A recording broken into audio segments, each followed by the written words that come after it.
Hello friend, नमस्कार, प्रणाम। कैसे हैं आप सभी लोग? उम्मीद करती हूँ आप लोग बहुत अच्छे होंगे, सब और मस्त होंगे। मैं पूनम मोदी सिंगर अपने यूट्यूब चैनल पर आप सभी का तहे दिल से स्वागत वंदन अभिनंदन करती हूँ। और मैं आज आप सभी के बीच में एक बहुत ही प्यारा सुंदर सा देहाती नाच गीत लेकर आई हूँ। फ्रेंड, गीत को पूरा सुनिएगा और कमेंट बॉक्स में जरूर बताइएगा कि गीत में कैसा है। बहुत ही मज़ेदार गीत है फ्रेंड, एक बार ज़रूर सुनिएगा। तो चलिए देर न करते हुए मैं सुनाती हूँ अपने इस गीत को। दिलवा के बातिया बताई कैसे पिया ठाड़े अंगनवा बोलाई कैसे पिया ठाड़े अंगनवा बोलाई कैसे हो बोलाई कैसे पिया ठाड़े अंगनवा बोलाई कैसे चूड़ी खाने का उबे तो सासू जानी जई है। चूड़ी खाने का उबे तो सासू जानी जई है। माथवा के बिंदिया दिखाई कैसे पिया ठाड़े अंगनवा बोलाई कैसे पिया ठाड़े अंगनवा बोलाई कैसे दिलवा के बातिया बताई कैसे पिया ठाड़े अंगनवा बोलाई कैसे पिया ठाड़े अंगनवा बोलाई कैसे पायल बजाऊ बे तो जेठान जानी जई है। पायल बजाऊ बे जेठान जानी जई है।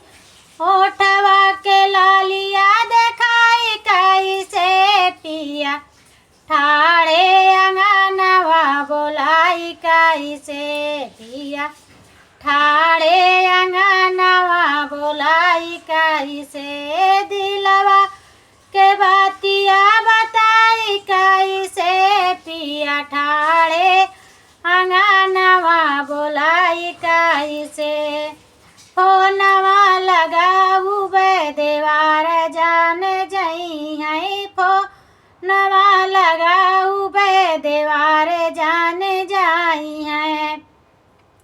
रेशम के चोलिया देखाई कैसे पिया ठाड़े अंगनवा बोलाई कैसे पिया ठाड़े अंगनवा बोलाई कैसे दिलवा के बातिया बताई कैसे पिया ठाड़े अंगनवा बोलाई कैसे पिया ठाड़े अंगनवा बोलाई कैसे मरबे सन कारिया ननद जानी जई है। मरबे सन कारिया ननद जानी जाई है।